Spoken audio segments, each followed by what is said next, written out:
एक लड़का जिसने अपनी पूरी जिंदगी एक सपने के लिए कुर्बान कर दी। एक लड़की जिसे उसने टूटकर चाहा। और एक ऐसा धोखा जिसने उसकी पूरी दुनिया बदल दी। क्या प्यार सच में सच्चा होता है या सिर्फ एक खेल? क्या सपनों को पाने के लिए दिल तोड़ना जरूरी है? आज आप जानेंगे एक ऐसी कहानी जो आपको सोचने पर मजबूर कर देगी। क्या वाकई प्यार और सफलता एक साथ चल सकते हैं? आखिर ऐसा क्या हुआ जो एक साधारण लड़का रातों रात करोड़पति बन गया? और वो लड़की जिसने उसे ठुकराया क्यों वापस लौट आई? जानने के लिए वीडियो को आखिर तक जरूर देखें। रोहित का जन्म एक छोटे से गांव में हुआ था, जहां विकास की किरण अभी तक पूरी तरह नहीं पहुंची थी। गांव की तंग गलियों, खेतों की हरियाली और शाम को घर लौटते पशुओं की आवाज के बीच उसकी दुनिया बसी थी। बचपन से ही उसने अपने पिता को खेतों में पसीना बहाते और अपनी मां को घर संभालते देखा था। परिवार बड़ा तो नहीं था, लेकिन चुनौतियां किसी बड़ी दुनिया से कम नहीं थीं। रोहित के पिता एक छोटे किसान थे। उनकी जमीन बहुत बड़ी नहीं थी, मगर मेहनत की कमी नहीं थी।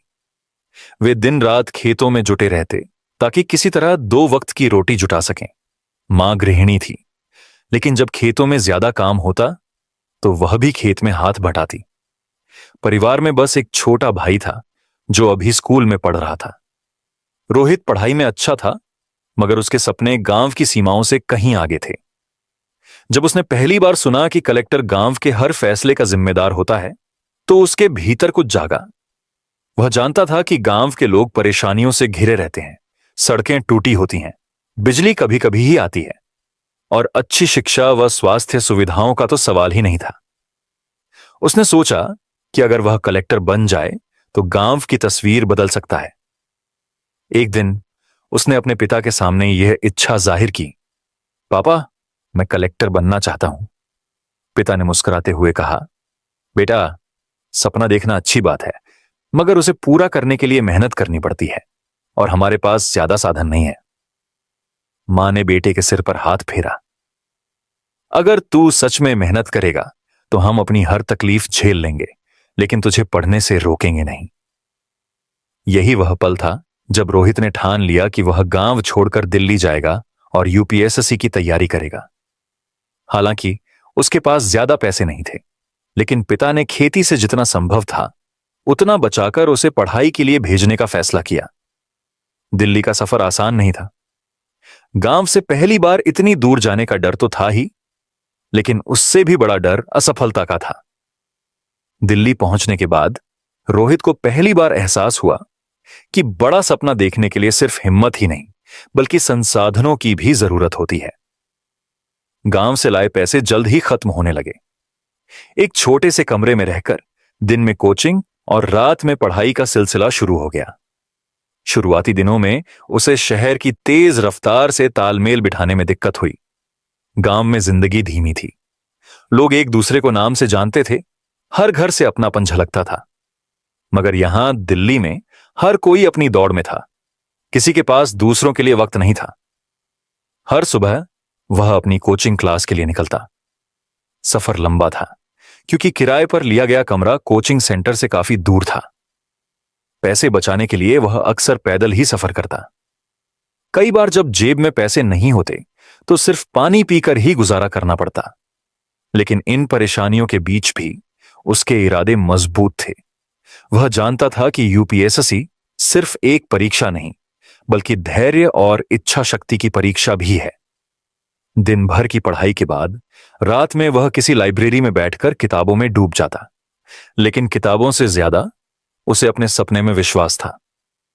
कई महीनों की कड़ी मेहनत के बाद आखिरकार वह दिन आया जब रोहित ने यूपीएससी का प्री एग्जाम दिया। यह पहला बड़ा पड़ाव था। कई लोगों को भरोसा नहीं था कि वह पहली बार में ही इसे पास कर पाएगा, लेकिन जब रिजल्ट आया तो वह सफल हुआ। इस सफलता के बाद कोचिंग सेंटर में उसकी पहचान बनने लगी। लोग उसे सम्मान की नजर से देखने लगे और कई नए छात्र उससे टिप्स लेने आने लगे। मगर यह सिर्फ शुरुआत थी। असली परीक्षा अभी बाकी थी। अब वह मेन एग्जाम की तैयारी में जुट गया। यह सफर पहले से भी कठिन था, लेकिन अब तक की मेहनत ने उसे यह सिखा दिया था कि संघर्ष के बिना कुछ नहीं मिलता। एक दिन लाइब्रेरी में पढ़ाई करते हुए उसकी नजर एक लड़की पर पड़ी। जो उसे बार बार देख रही थी। पहले तो उसने ध्यान नहीं दिया, मगर जब बार बार ऐसा होने लगा तो उसने भी उसकी तरफ देखा। लड़की का नाम राधा दबझा था। वह भी यूपीएसएससी की तैयारी कर रही थी और संयोग से उसने भी प्री एग्जाम पास कर लिया था। धीरे धीरे दोनों में बातचीत होने लगी। पहले पढ़ाई को लेकर चर्चा होती थी, फिर यह दोस्ती में बदल गई। राधा तेज तर्रार थी, आत्मविश्वासी थी और हमेशा अपने सपनों के लिए समर्पित रहती थी। उसकी सोच और आत्मनिर्भरता रोहित को पसंद आने लगी और शायद यही से उनकी कहानी ने एक नया मोड़ लिया। राधा के साथ वक्त बिताने से रोहित को एक नया नजरिया मिला। वह सिर्फ एक दोस्त नहीं बल्कि एक प्रेरणा बन गई थी। दोनों एक दूसरे को मोटिवेट करते। जब कोई हार मानने लगता तो दूसरा उसे संभालता। धीरे धीरे इस दोस्ती ने एक नई भावना को जन्म दिया, प्यार। रोहित को अब लगने लगा कि राधा सिर्फ उसकी पढ़ाई की साथी नहीं बल्कि उसकी जिंदगी का एक अहम हिस्सा बन रही है। मगर क्या यह रिश्ता उसके संघर्ष में उसका साथ देगा, या फिर यह भी एक चुनौती की तरह उसकी जिंदगी में आने वाला था? रोहित और राधा की दोस्ती अब गहरी हो चुकी थी। दोनों साथ में पढ़ाई करते, नोट्स शेयर करते और एक दूसरे को मोटिवेट करते। यूपीएसएससी की तैयारी जितनी कठिन थी उतना ही मजबूत उनका रिश्ता बनता जा रहा था। हर दिन लाइब्रेरी में बैठकर वे घंटों पढ़ते, मॉक टेस्ट देते और सपनों की ओर कदम बढ़ाते। हालांकि यूपीएसएससी का सफर आसान नहीं था। प्री एग्जाम पास करने के बाद असली चुनौती मेन एग्जाम थी। यह सिर्फ पढ़ाई का नहीं बल्कि मानसिक धैर्य और आत्मविश्वास का भी इम्तिहान था। कई छात्र यहां तक पहुंचकर भी आगे नहीं बढ़ पाते थे।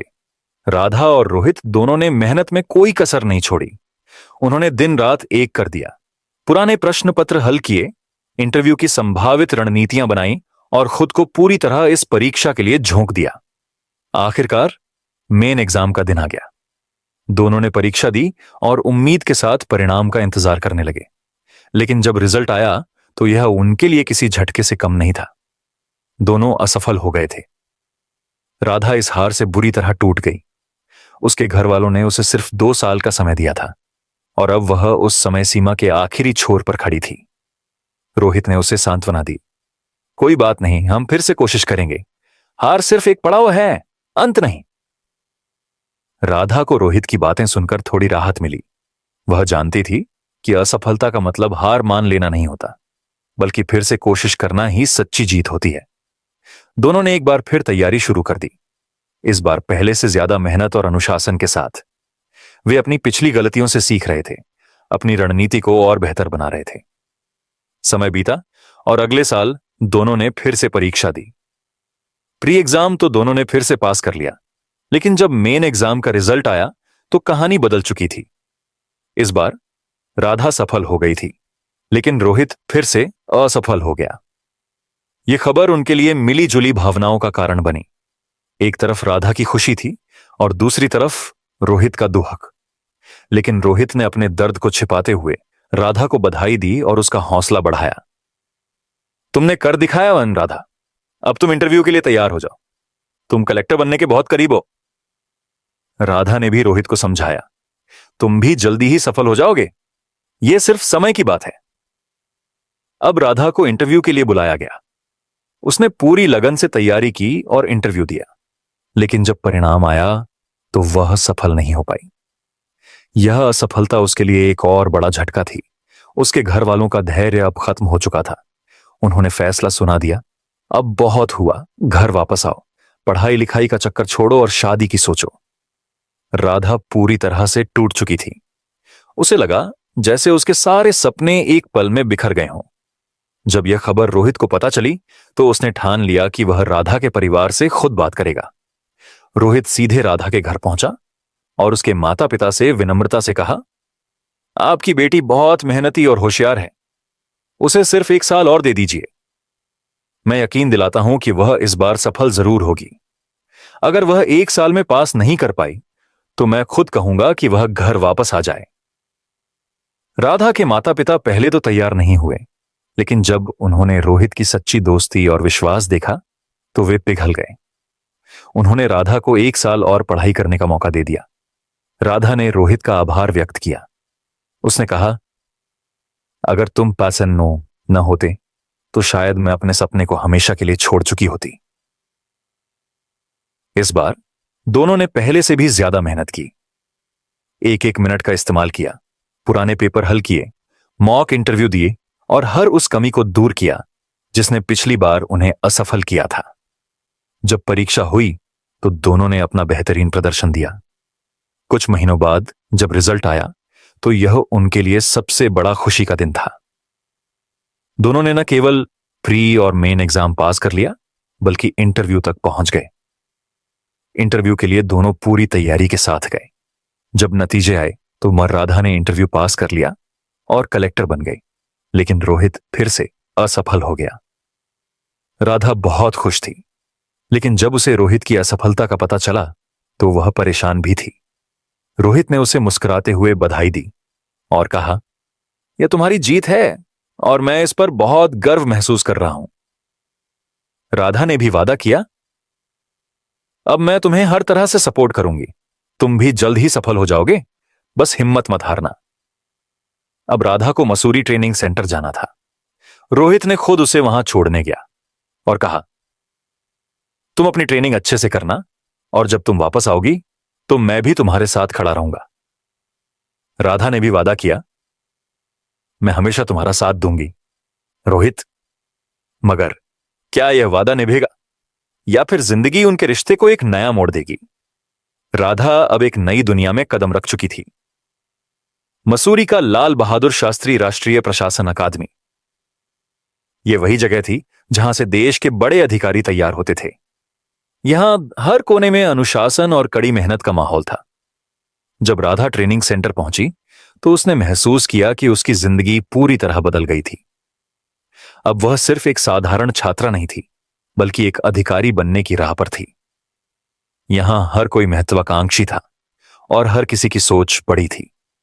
इसी दौरान उसकी मुलाकात मुकुल से हुई। मुकुल पहले ही आईएएस बन चुका था और ट्रेनिंग का हिस्सा था। वह न केवल स्मार्ट था बल्कि उसकी सोच भी बहुत परिपक्व थी। वह हमेशा आत्मविश्वास से भरा रहता और अपनी बातों से दूसरों को प्रभावित कर देता। शुरुआत में राधा ने इस नए माहौल को अपनाने की कोशिश की, लेकिन धीरे धीरे मुकुल के व्यक्तित्व ने उसे आकर्षित करना शुरू कर दिया। मुकुल हर काम में उसकी मदद करता, उसे ट्रेनिंग के टिप्स देता और हमेशा आत्मविश्वास बढ़ाता। इधर रोहित दिल्ली में अब भी अपने लक्ष्य को पाने के लिए संघर्ष कर रहा था।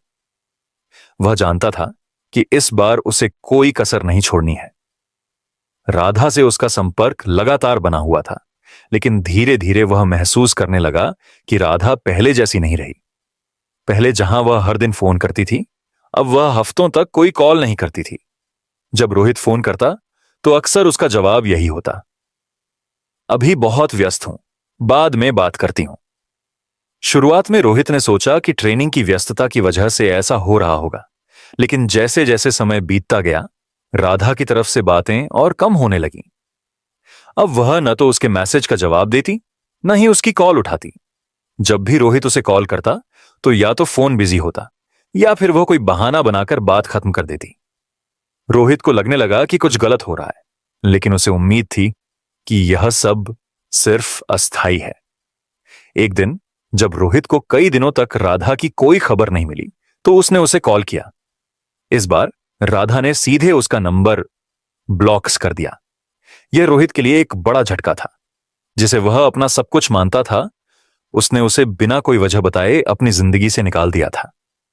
रोहित को समझ नहीं आया कि आखिर ऐसा क्या हो गया। क्या ट्रेनिंग सेंटर में कुछ ऐसा हुआ जो उसने नहीं जाना? इसी सवाल का जवाब ढूंढने के लिए उसने वनाशा मसूरी जाने का फैसला किया।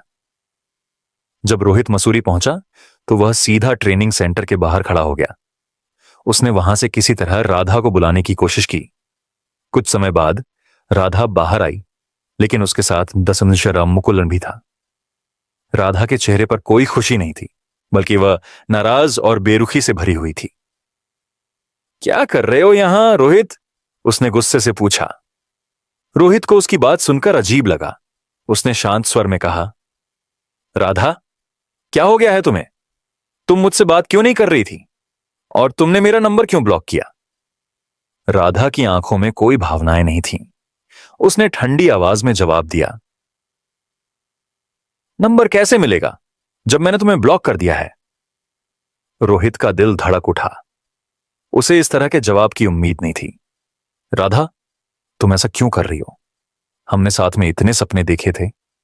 हमने एक दूसरे से वादा किया था कि हम हमेशा साथ रहेंगे। राधा ने एक लंबी सांस ली और कहा, देखो रोहित, कभी हम प्यार करते थे, लेकिन अब नहीं। अब मैं एक कलेक्टर हूं और तुम एक बेरोजगार लड़के हो। तुमसे रिश्ता रखकर मैं आगे नहीं बढ़ सकती। मेरी दुनिया बदल चुकी है और तुम अब उस दुनिया का हिस्सा नहीं हो। यह सुनकर रोहित को ऐसा लगा जैसे उसके पैरों तले जमीन खिसक गई हो। क्या?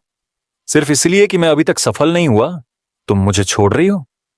राधा ने ठंडे स्वर में कहा, सफलता से ही जीवन की दिशा तय होती है। मैं अब उस स्तर पर पहुंच गई हूं जहां तुम्हारे लिए कोई जगह नहीं है। हमारा रिश्ता अब खत्म हो चुका है और मैं नहीं चाहती कि तुम मुझे फिर कभी कॉल करो या मुझसे मिलने की कोशिश करो। यह सुनकर रोहित पूरी तरह टूट चुका था। वह अब भी यकीन नहीं कर पा रहा था कि जिसे उसने हर हाल में सपोर्ट किया, जिसने उसके साथ होने का वादा किया था, वही उसे इस तरह छोड़ रही थी।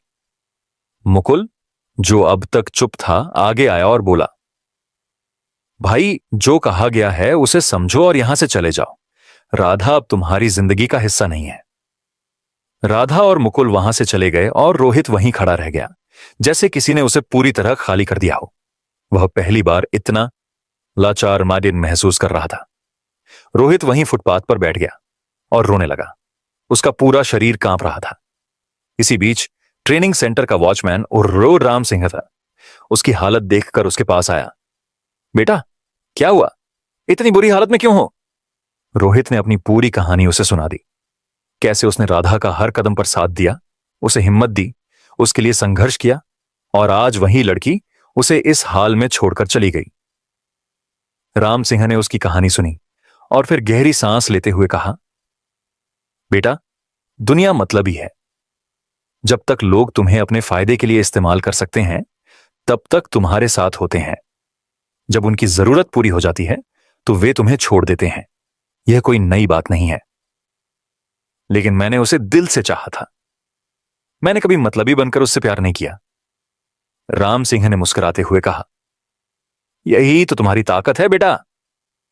जो तुम्हें छोड़कर चला गया वह तुम्हारे काबिल नहीं था।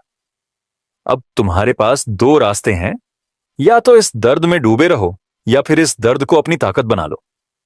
रोहित यह सुनकर सोच में पड़ गया। क्या वह इस धोखे को अपनी कमजोरी बनने देगा या फिर इसे अपनी ताकत बना लेगा? तभी उसके दिमाग में एक औज़ी आइडिया आए, अगर मैं यूपीएससी छोड़कर कुछ और करूं तो।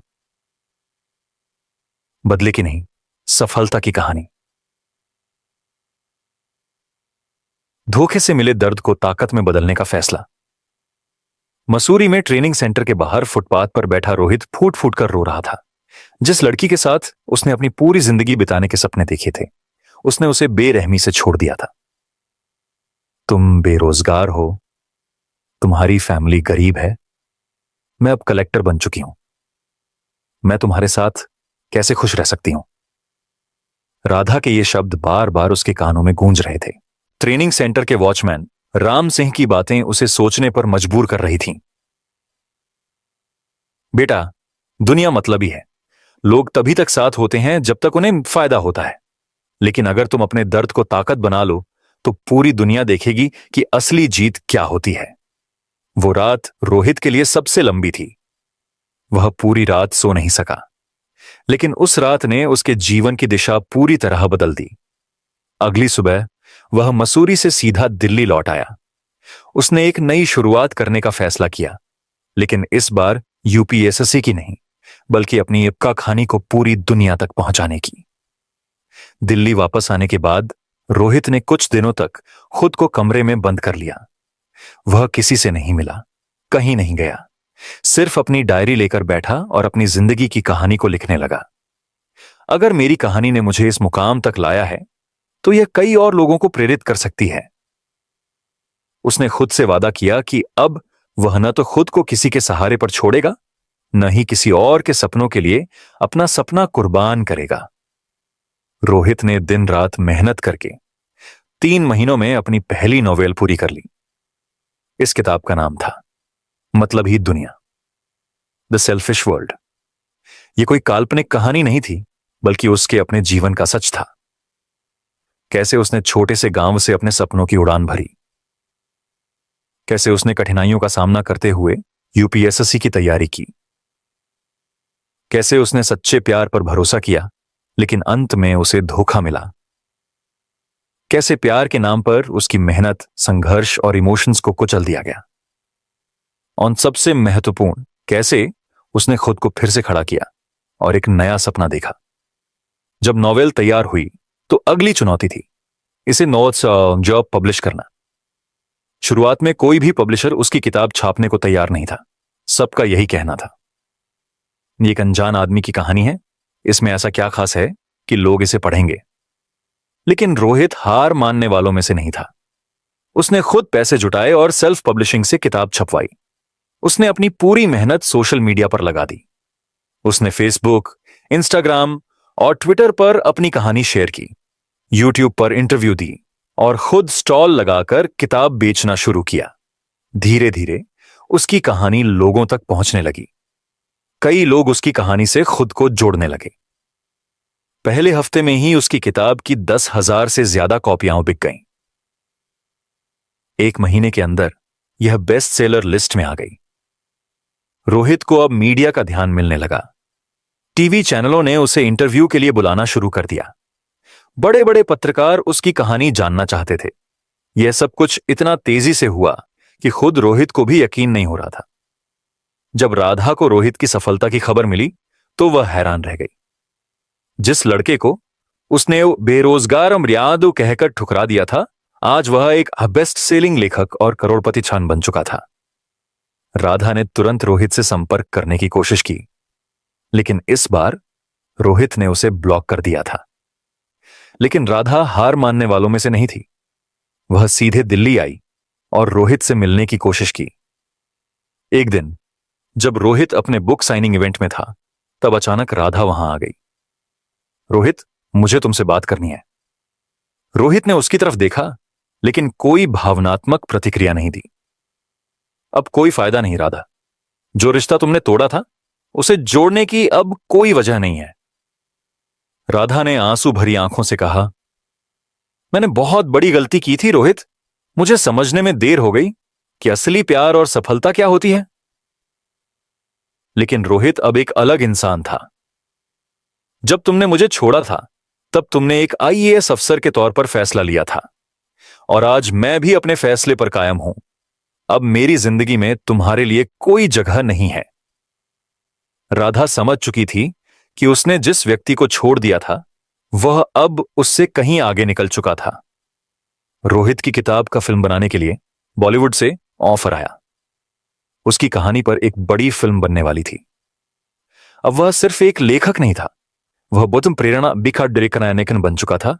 एक जीती जागती मिसाल कि कैसे कोई इंसान अपने टूटे सपनों को अपनी ताकत बना सकता है। उसने अपने परिवार को एक बड़ा घर दिलाया, अपने छोटे भाई को अच्छी शिक्षा दी और अपने गांव के विकास में योगदान देना शुरू किया। एक इंटरव्यू में जब एक पत्रकार ने उससे पूछा, आपको क्या लगता है कि आपकी सबसे बड़ी जीत क्या है, तो उसने मुस्कुराते हुए जवाब दिया, मेरी सबसे बड़ी जीत यह है कि मैंने खुद को साबित किया बिना किसी के सहारे के। जब कोई साथ नहीं था तब भी मैंने खुद को उठाया और सफलता पाई। रोहित की कहानी हमें 3 महत्वपूर्ण सीख देती है। सफलता किसी के सहारे पर नहीं मिलती। अगर आपको अपने सपने पूरे करने हैं तो आपको खुद पर विश्वास करना होगा। 2, किसी के धोखे से मत टूटो, बल्कि उसे अपनी ताकत बनाओ। जिंदगी में कई लोग आएंगे और जाएंगे, लेकिन जो लोग आपको सच्चे दिल से चाहते हैं वे हमेशा साथ रहेंगे। 3, हर असफलता के पीछे एक बड़ी सफलता छिपी होती है। जब एक दरवाजा बंद होता है तो दूसरा दरवाजा जरूर खुलता है, बस हमें उसे देखने की नजर रखनी चाहिए। दोस्तों, यह थी रोहित की कहानी। एक ऐसा सफर जिसमें प्यार, संघर्ष, धोखा और आखिर में शानदार सफलता थी। क्या आपको लगता है कि रोहित ने सही किया, या फिर प्यार के लिए उसे एक और मौका देना चाहिए था? अपनी राय हमें दिख से व खाक्स कमेंट सेक्शन व में जरूर बताएं। क्या आपने कभी ऐसा धोखा या संघर्ष महसूस किया है?